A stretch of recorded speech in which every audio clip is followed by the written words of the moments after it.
Hello, we're live. It's midday. It's Friday, which means it's time for Wow Ergonomics. Steve, how are you? Hello, I'm all right. You okay?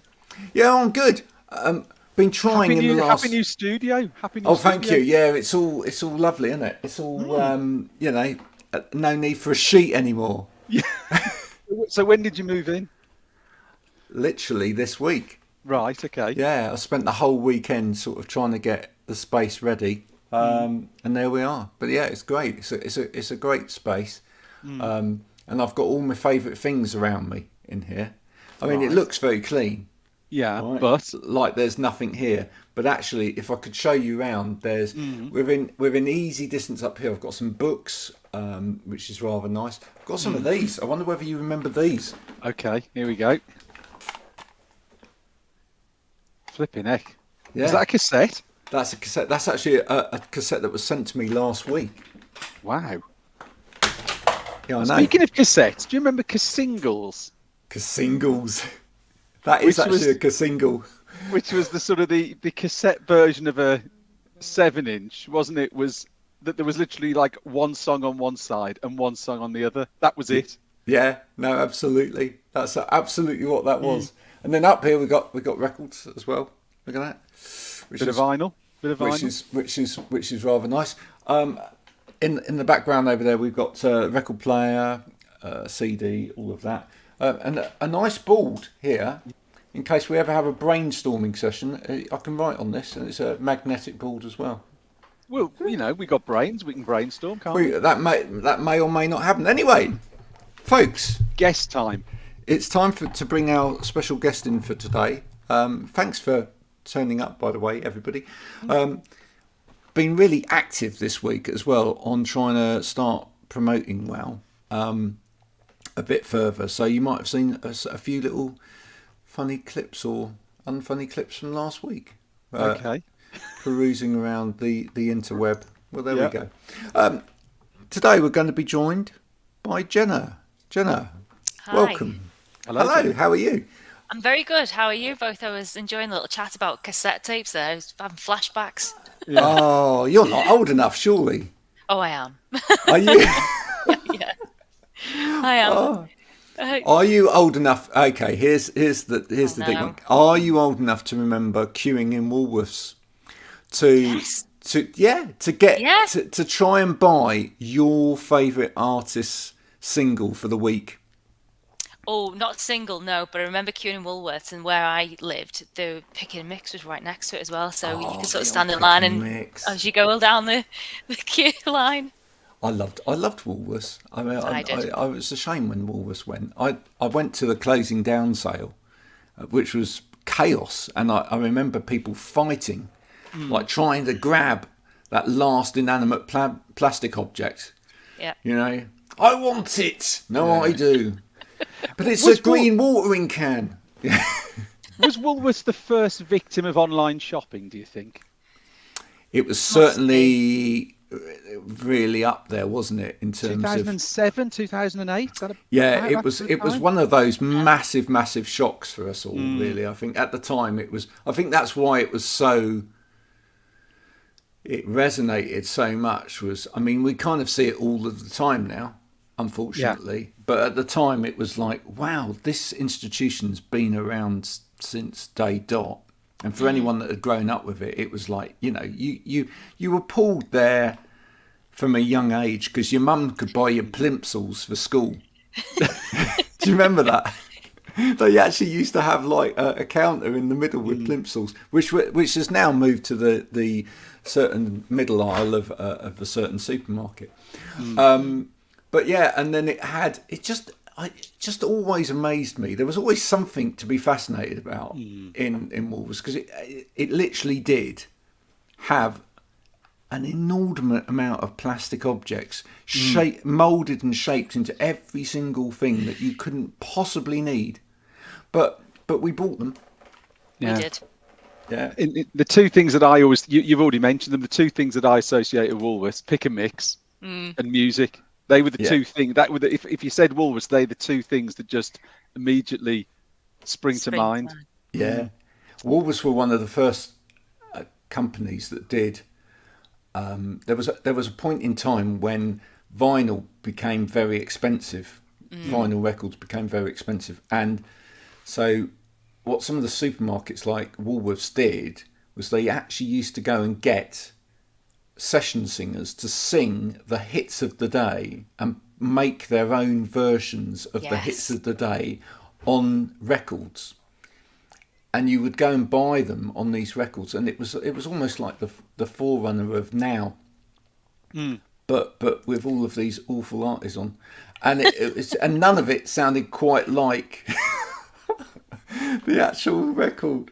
But you may do, because it was cheap compared with buying the actual albums, which have become inordinately expensive. Anyway, Jenna, thanks for joining us. Tell us a little bit about yourself. Oh gosh, I'm here from my Sante Group. It's a trading style of that. So I've worked in the wellness space for many years now, but we typically work with the SME market, trying to support them really with all of their employee benefits, rewards needs, and health insurance, just to make sure everybody's getting some access to care, support, and as and when they need it. So yeah, that's as much from a work perspective, and other than that, sort of mad keen sports fanatic. So I'll just touch on that and move on. Tell us a little bit about, because you have an app. We do. Yeah, tell us a little bit about the app, because I think that's where we can centre a bit of the conversation today. Definitely, yeah. So in terms of the rationale behind the app, this is really for a level of engagement. It's to boost engagement amongst the workforce and all people, essentially just users who want to gain access to 24-hour on GP access, counselling services, and some of them will qualify for 6 in-person sessions for a counsellor. But you've also got legal and debt advice and guidance, and then equally looking at the sort of the cost of living crisis that we're in, they can access mass discounts and rewards at retailers, as well as then having more of a holistic health approach for the partner that we work with, who provide soundscapes for mental health, mindfulness. They've also then got online sort of gym access and gym discounts. So the app has obviously been designed to boost engagement. A lot of companies have rolled out sort of web-based support for clients, for their staff, but with the app, it's obviously the level of engagement is boosted. You've got about 160% of the level of engagement because it's phone-based. So technology has really played a massive, massive part for engagement and people gaining access to services that they need. Now, Stephen, yes. See, this is something that I'm really interested in, because one of the things that we've talked a lot about is trying to get people to actually engage with the information that we want to give them in terms of well-being. And I really love what Asante are doing here in terms of thinking about access. Yeah, let's create an app, and let's get a little bit of gamification almost involved in that as well, in that everybody will be interested in saving money. Yeah. Right. As soon as you make something available on an app, it draws, and as Jenna said there, it just draws people in, doesn't it? Because they're then thinking about it. It's really accessible. I'm pressing a button. I can do it whilst I'm sitting on the sofa. It just sort of, the more accessible you make it, the more it engages people. And as you say, Graham, it's one of the things we've spoken about is trying to widen engagement in ergonomics to sort of drive health and well-being and productivity. And actually, it clearly works within other streams of the health and well-being sector. The ergonomic side, as you say, maybe that's something that needs a lot more exploration to pull people in and get people engaged. Yeah. Just say a little hi to some of the audience today. Firstly to Marianne, who says she'll listen to this on replay. I know for a fact that she's in prison at the moment. Okay. Not actually in prison. Actually in prison. I'll just just to clarify that she's doing some training in there today. Right. Okay. And Barry Kirby, who says an online gym. That sounds like my kind of gym. Let's just clarify. I don't think that the gym itself is online. No. You've got access. Yeah.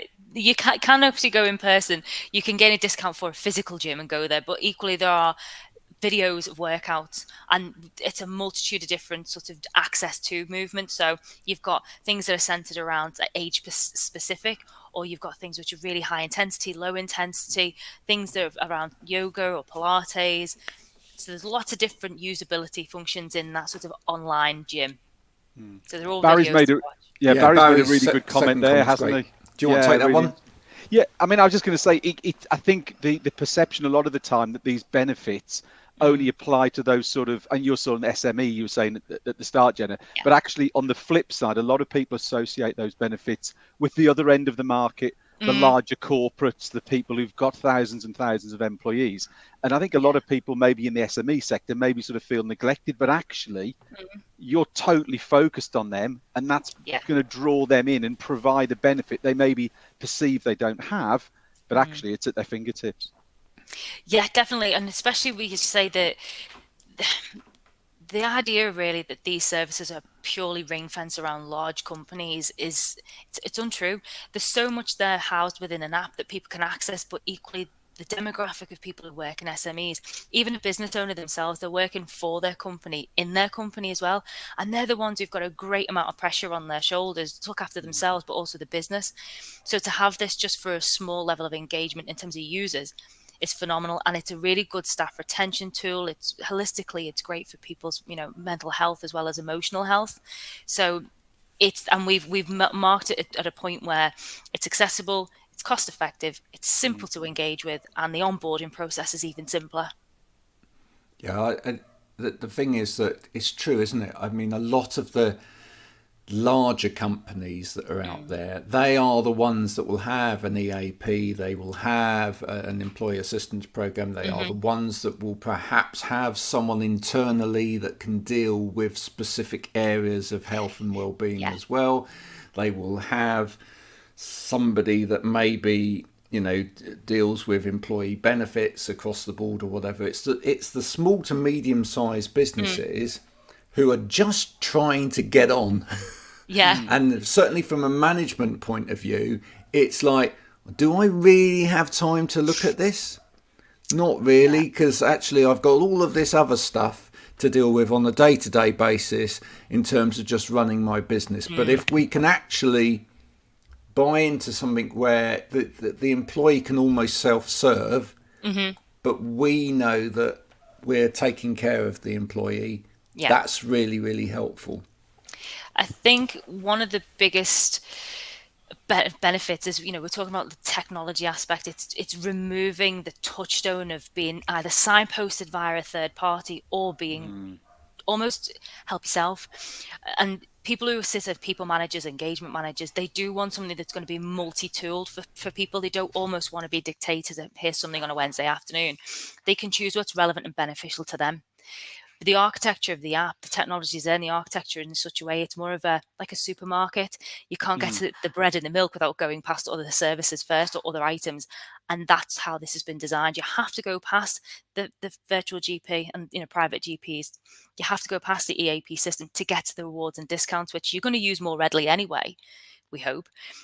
But ultimately, it's there. So rather than having to engage with a person who maybe gives you a telephone number, it takes a lot of courage to ask for it in the first place, but then you're given a piece of paper perhaps, whereas this is in the pocket 24/7. And as Stephen said, you can sit on your sofa and think, oh, I must check this. And also, I guess, by taking away things like the need to pick the phone up to someone means, from an accessibility point of view, it just widens it from the fact that it's got to be done between certain hours. That actually, if you're working hours that are out of the norm and you're working the 9 to 5 day, you can pick it up at 11 o'clock at night when you're on the night shift or something like that. It just the whole accessibility piece is the fact that how can I get to the information? How can I get to what I want? And if you remove those barriers around time and open it up, that again just draws more people in and more engagement. Of course. And if you're sat there and you've got a genuine query, it may well be about how to manage your credit cards. It could be you're worrying about a prescription. Perhaps you're never going to get to a pharmacy to collect that or get to a GP. But equally, it's about a shop. If you're working on sociable hours, you're in a partner in the registered household where you live and you have access to this app, you can share that rewards platform discount, potentially send it to them, and or just get in touch with somebody 10 to 3 in the morning. You can call straight away, but you're spoken to immediately. Now you see, the next part of this conversation has to be, how do we get I know, is it already there? But how do we get ergonomic companies or companies that are providing ergonomic solutions into this app? Because that would be fantastic, wouldn't it? Yes, it would. Well, that's where I kind of kick in. So although I'm out there speaking to different organizations to really onboard themselves with this app, it's also about the partnership aspect. So we obviously have lots of facilities, lots of partner providers who want to engage with this because they see the benefit, and also it's a lovely blended conversation. So obviously, Stephen, if you're out there speaking to organizations, you can say, but this is obviously something you can gain access to as well. And we are trying to be a bit of a one-stop shop. If you need advice and guidance about something, there are sort of V clubs in there. You can download a guide, etc., and find out more information. But ultimately, that's what it's for. So there's a way really we can plug in and take out certain functions or elements of. And again, advice and guidance is key. So if they want to inquire further, they can then have that additional service. They can look further down the rabbit hole, I guess. Mm. See, what we're trying to do as Mm. part of the remit of this show is on a regular basis trying to say to people within the industry as well, Mm. here are different routes. Maybe it's Definitely. not necessarily all about doing it this particular way. I mean, Stephen and I talk on a regular basis about, I mean, we had a conversation earlier this week about maybe sort of trade shows and what sort of trade shows people should be going to and or not going to, etc. But here's yet another route. Maybe if there's a forward-thinking dealer out there that might be thinking, actually, yeah, I could actually offer something into this area where I could educate people and at the same time then perhaps offer them solutions. This would be a really good way of getting to the coalface. Mm. The education piece is still massively important. There's still people who need a lot of advice around, when we're talking specifically on ergonomics, what do they need? What's their issue? How can they address the issue? So the more knowledge we can get out there, and an app sounds absolutely perfect as a way of transmitting knowledge out to a larger audience. People then become more aware of the challenges and maybe can start to some degree, whilst leaning on a professional, can maybe start to sort of help themselves, and the helping themselves could be just from making adjustments to something they've Mm. already got. So it isn't necessarily a case of having to go and buy lots of things. It's how do I make an adjustment? What adjustment do I need to make? How can I address that? So if we can help people have an element of self-serving, it's got to be beneficial. Mm. I mean, I'd love to say how many people out there actually just turn up for work at a desk on a day-to-day basis and never even think that they need to make any adjustments to anything. Yeah, realistically, lots. So many people just go, oh, well, my desk is my desk. That's how it's always been set up. But I can't move the telephone, can I? I can't move the computer. I can't change the setting on the chair. Yes, you can. Why? Why? Don't be scared. Don't be scared to do it. Why is it just got to be? Oh, but I'm really uncomfortable. But I can't move anything. It's quite typically English. Generally, as you go around, it's always interesting to talk to people that are travelling around different businesses. Yeah. Where do you see some of the pain points in terms of health and well-being? Just looking into offices. Oh gosh, I think you've touched on it already. It's that typical English perspective. Oh, can't ruffle any feathers, can't ask too many questions. And in terms of pain points, it is that level of communication. It's if people don't know how to deliver this information as to, oh, by the way, if you're struggling with this, because we don't want to press on people too much. And also, again, it's the accessibility. It's knowing where to go, where to find this information out, and how to then potentially embed it into. And I think Stephen raised a really good point. It's about getting that information out there to people, and it's the added value piece to it. People can make simple adjustments to benefit their own sort of general health and well-being. However, are they doing it appropriately? Have they had the correct information? Have they then got the support if they do need further advice and guidance? Where do they go to? And particularly again, the SME market. If you've got an owner operator of a business, that person's the main point of call for everything, whether that's the recycling or whether that's invoicing.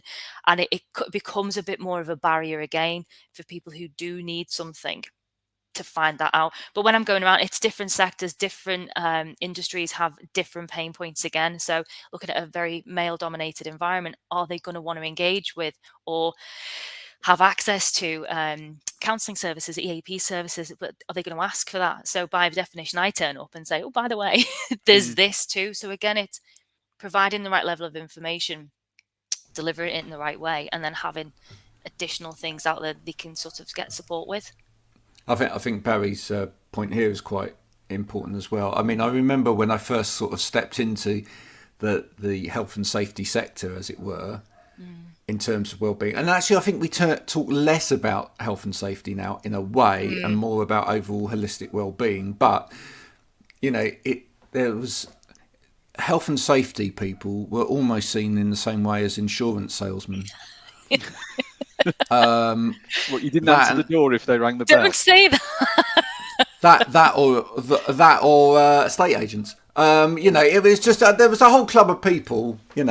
People that work for HMRC, probably still there, who just they were a bit kind of like they kind of caused the problem because they were like the fun police. Police. Yeah.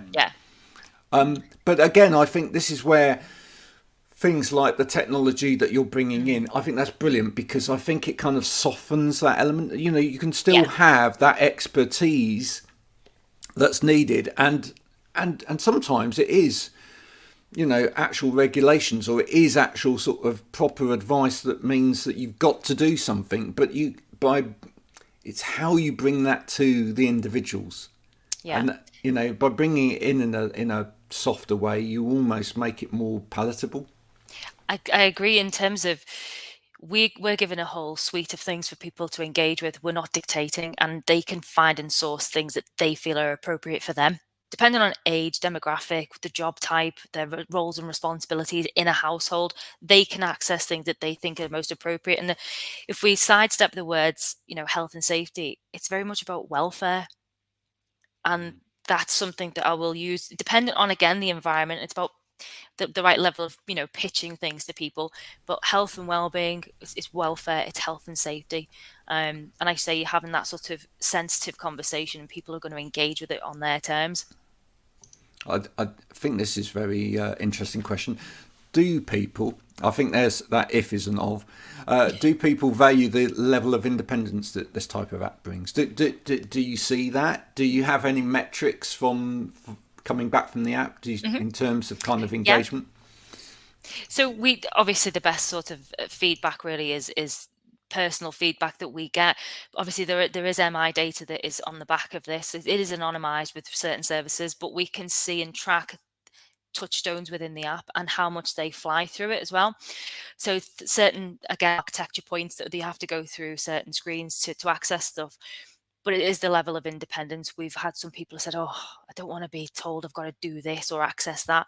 It's good that we have the opportunity to engage, because I'll be honest, people are very brand loyal. We are giving them a whole host of different retailers they can access for their weekly shop, where they buy their sports clothes.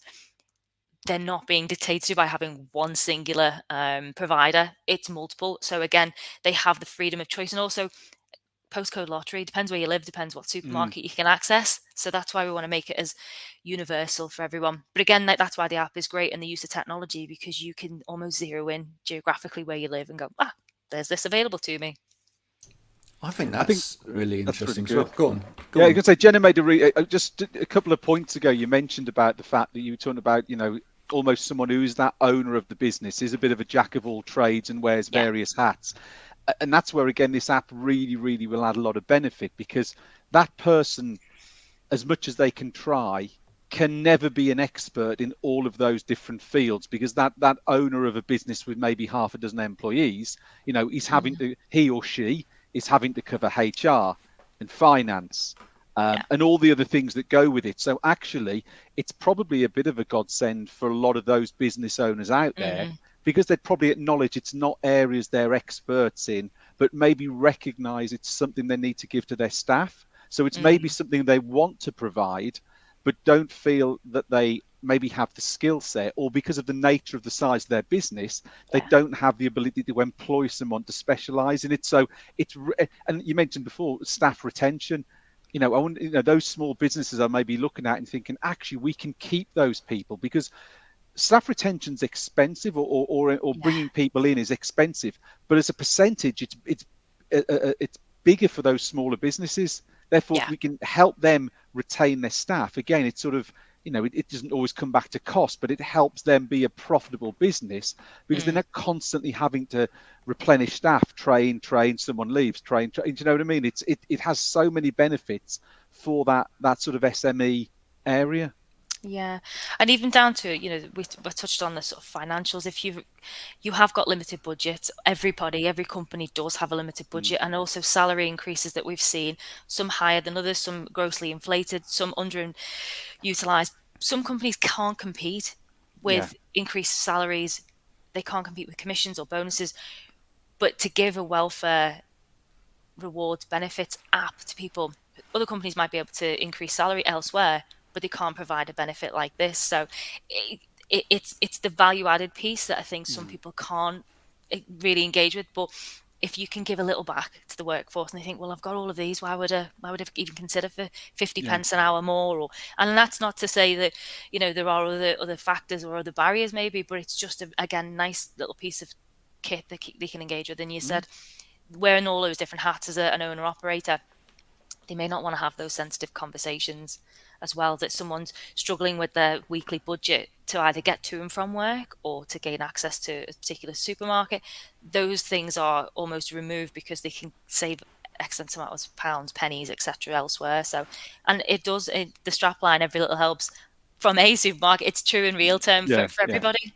Yeah. Are you getting that feedback as well? Are you seeing that businesses that go with the app are actually able to put this on recruitment boards, or they're able to put it on their website, and actually it's helping them gain talent? It's actually helping them to draw talent as well. Are you having those conversations? Yes, I'm having lots of different conversations in and around that. Some are using it very much as a PR piece, to say, look, we are in this industry where we're, again, thinking a little bit outside the box, and we want to engage people and incentivize them to join our business.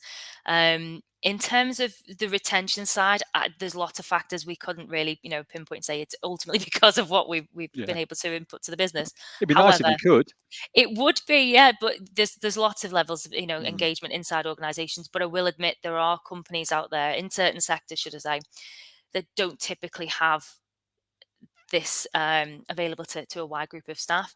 They've then bled this in and found that it's been really well received, and actually the staff are extremely, buoyant about it, and the morale boost internally is being so good that it's becoming things that they're talking about outside the workplace, and it's engagement for the brand. It's boosted the brand sort of locally to where they operate.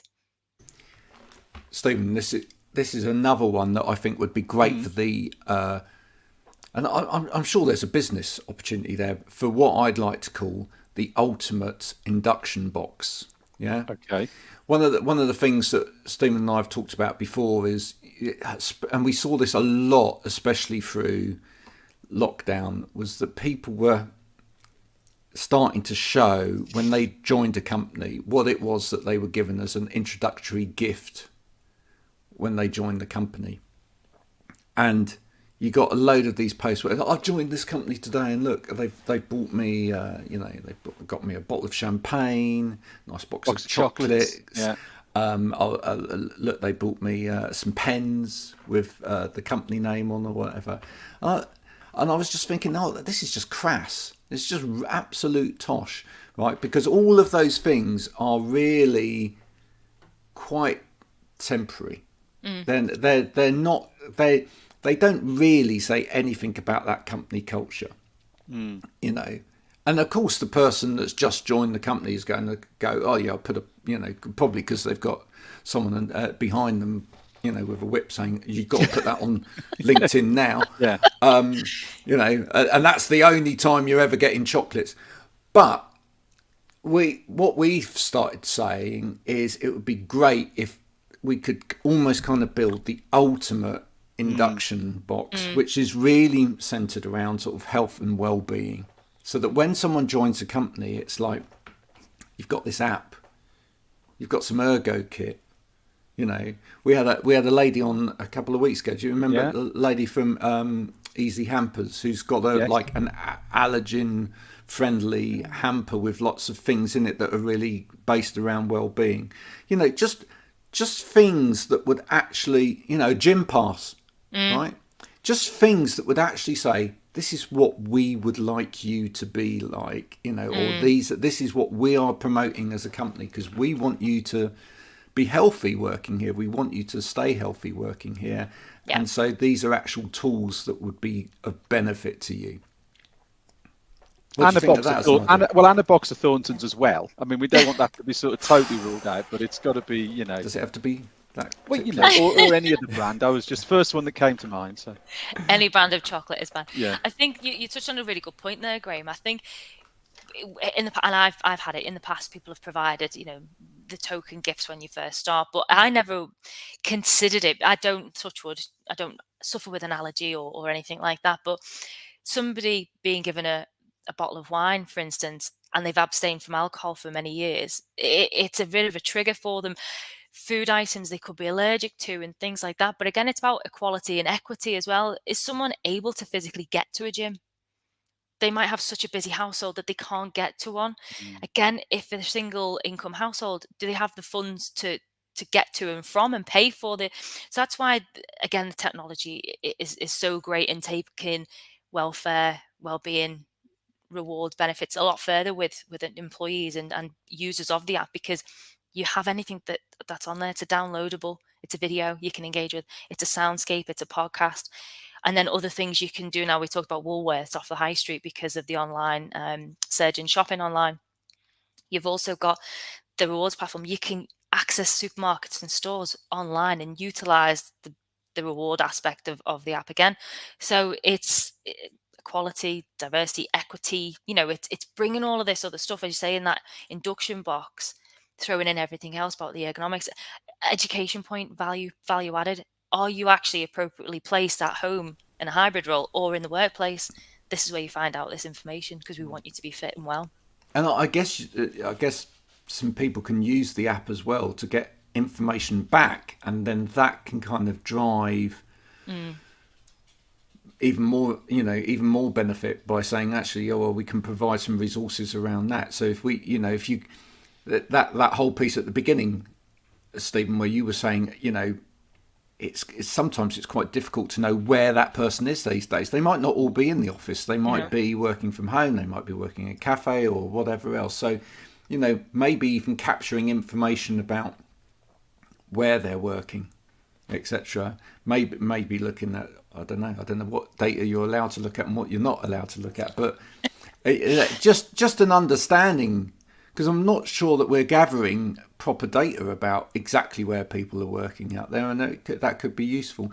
Stephen, I was thinking, you've got, you know, at the moment, you've got some great little video and resources out there at the moment about things like working in a line, etc. I mean, that's the sort of thing that would be great. Yeah, and yeah, I mean, we're just sort of doing a bit of a campaign at the moment. It's not really a launch of a new product, but it's just trying to get a bit more sort of knowledge and education about how people should work. So we're not necessarily focusing around specific products. We bring the products in, but what we're talking about is how to set yourself up. What does a good, healthy and productive workspace look like? What are sort of 3 or 4 really key sort of things to think about? And yes, okay, it may bring in some product at some point in time, but it's not about pushing product. It's about educating people as to how they should work, and from that they can almost sort of self-serve and adjust their workspace. You know, it's things like, Jenny, you know, it's a lot of people sort of in our sort of space know this, but working between the width of your shoulders. You know, once you start going outside the width of your shoulders, you're then putting stress on shoulders, elbows, wrists. Well, as Graham's doing a bit of swimming there. Once you go outside of that, that's where people then experience issues. So the whole thing we're doing at the moment about working in line is working between the width of your shoulders in a nice straight line. So that's all it's talking about. And, you know, it's that education piece, Graham, that we touched on. is it just helps people when they're looking to sort of self-serve and set themselves up, think of 1 or 2 or 3 sort of key factors and considerations that will help you going forward. You made me smile when you were telling that story, because the amount of times that I went into an office to see somebody and they'd have something like the telephone right over there on the desk. Yeah. You know? And every time that they went to use the telephone, it would be like, yeah. Yeah. And then at that end of the desk, it would be something else, the stapler or something. It would be, you know. Yeah. And then you just go, right, so you could move that. And then went, what? The telephone, you can move it. Oh. Can I? I thought it was glued to the desk. I thought it was glued. Oh, that's so much better. It's But that's actually really simple advice. It's really simple, inexpensive advice that helps people. And people just, because they're not aware of it, continue to suffer and struggle. And it's like, no, you can put it right really quickly and easily. If you're at home today and you've been suffering from overstretching to certain parts of your desk, here's the hotline to call. Is it your mobile number, Graham, we're giving out? Yeah. I'll give out my mobile number. It's on my website anyway, so it doesn't really matter. Jenna, are there any? How long's the app been out now? Oh gosh, a year. So, but year. I've been active with it in the last sort of 5-6 months. Really pushing it out there now because we've got a different demographic. Although we've touched on SMEs, I actually really focus on membership organisations as well, so sports clubs, etc. Again, the forgotten majority, I think, out there. You know, particularly in amateur sport, it's about welfare for them too. They may have a full-time job and a full-time playing contract, so it blends the two quite nicely. So, are there any? You know, having had like a year of kind of feedback and stuff like that as well, are there any sort of areas that you're looking to develop on the app going forward, if you can tell us that? Or can't hear you. Have you got me? Yeah, We can hear you now. Oh my God, sorry. I leant on the, talking about outside your arms. Yeah, there you I leant on. Sorry. Yes, timely question. So at the moment, it's app or technology always develops. So again, the whole mantra around My Sante is that it's an in-the-moment support tool function. We have 3 sections: health, life, and lifestyle. We are now developing within the lifestyle side of it, but equally in the lifestyle, we're developing that because there are plugins for mental health, and again, a bit of gamification is going in there. That we're looking at various different issues associated with, the deterioration of our faculties. We're also looking at female-centric issues as well. So there will be some services and facilities, one for advice and guidance. So really just, I wonder what this means. What does it mean for me or the wider family? You can access certain services through the app, and you can engage with it really just to triage your own sort of queries initially, and then others, as I say, a bit of a gamification. So we're looking at neurodiversity, we're looking at female-centric health, we're looking at cognitive decline, things like that. So we are always upgrading, developing, and really trying to bring in as much of a generalistic health and well-being, but being very, very specific on how you can engage with it. This week, folks, it's not only occupational healthcare week. Did you know that? But Yep. it's also National Eye Health Week. Ah. So I was just going to ask a question: is there anything to do with eyes in the app at all? Because did a podcast last week talking to one of the country's leading ophthalmic experts, and it is frightening how many people do not get their eyes tested. It is scary. As it stands now, the access for optical care, you're going to go through a 24-hour GP service, so you're going to have to inquire through there. In terms of a standalone, something to test the eyes, the eye function, or anything associated with that, there isn't in there yet. Yes, but you can still access the right and appropriate level of care and advice that you need if you use one of the health services in there. There are optional things as well you can use in there, which we give you people a full health check. But that is an optional purchase. That is a heavily discounted piece of kit they can engage with. I say piece of kit, it is a full health check provided by one of our partners, but they're able to access that full health check themselves. If someone is genuinely concerned about their own physicality, they can do that. Well, there again, there's an opportunity maybe for some people in the ophthalmic trade to get your message into an app, get some education advice out there. Should have gone to Sainsbury's. Anyway, Exactly. Other supermarkets are available. Yeah, I think we mentioned one earlier. Yeah.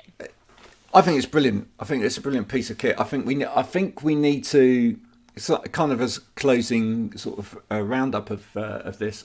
I really think that we need to look at these kind of opportunities and these different ways of engaging with end users, because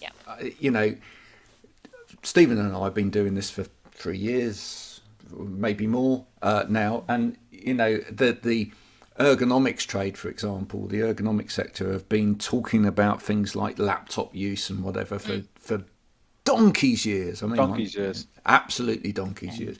And do people listen?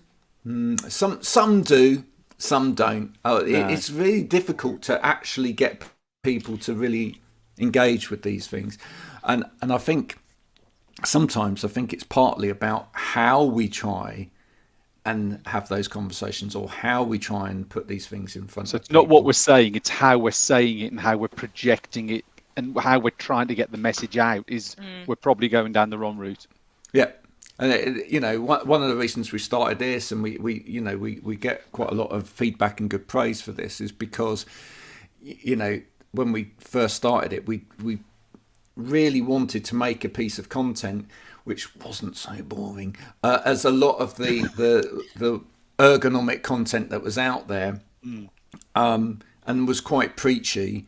And we wanted to get lots of different people across sectors involved in it as well, so that we created something where people discovered, and that's really important. And a lot of specialists that have got something really important to say to end users out there work in silos, and they end up a lot of the time preaching to the converted, not the people that actually need this information. So I think fair play to yourselves there for creating something like that, and creating a conduit, if you like, to help perhaps some people. If you've been watching today and you thought, I'm in this sector or that sector, and this could be really interesting, do get in touch with Jenna. I was going to say, what's the best way for people to get in touch with Jenna if people sort of either watch this live or watch it back? What's the best way to get in touch with you? They can find me on LinkedIn. That's obviously a really easy, obvious way of doing it. Do you want to give your surname? Because you've actually got Jenna Mysonte there, which could confuse a lot of people. Yeah, it's Collins, Collins. I shall change that. I didn't realise it was on there. You see, I was thinking she's named the company after herself. What an amazing surname that is. I wish. No, it's not her company. No pizzazz. No, it's not mine. No pizzazz in my surname, unfortunately. Right, I'm going to change it now actively. Multitasking. Wow, look at that. There we go. There we go. Sorted. There you are. So yeah, find me on LinkedIn. Obviously there is info@mysante.app.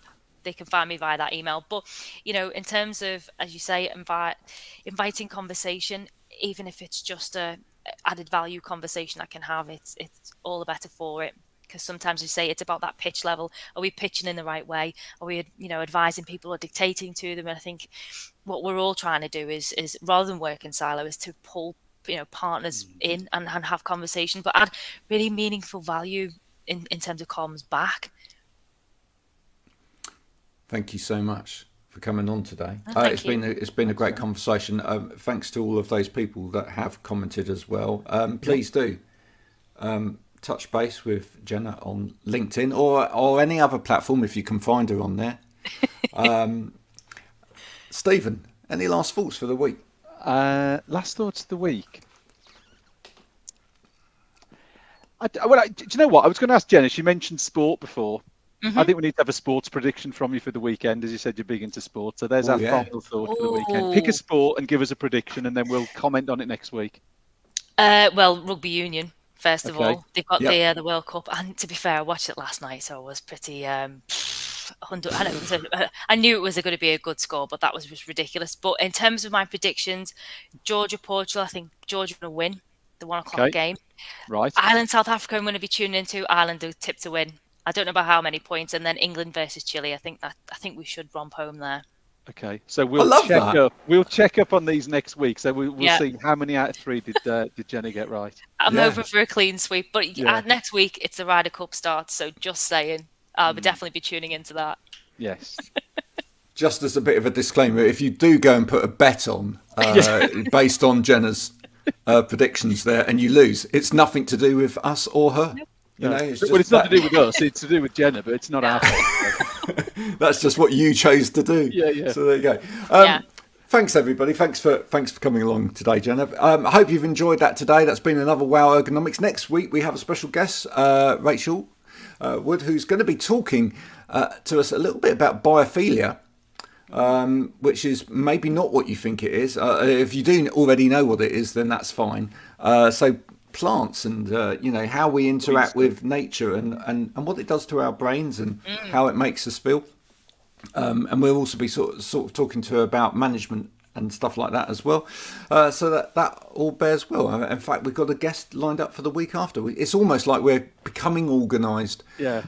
There you go. 3.5 years. After 3.5 years of complete chaos. If you would like to catch up on previous episodes of this, you can at wowergonomics.com. I updated it just this morning, so it's completely up to date.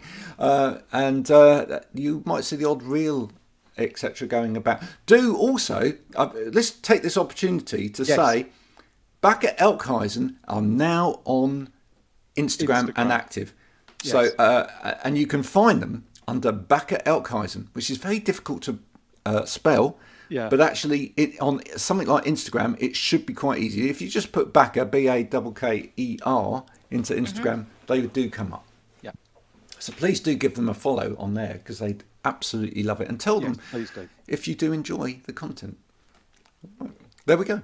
That's it for another week. You can now disappear, go off, enjoy yourself for the rest of the day, but do sit well and behave yourselves at work, won't you? Until next week, bye for now. Bye-bye. Brilliant. Thanks. Bye.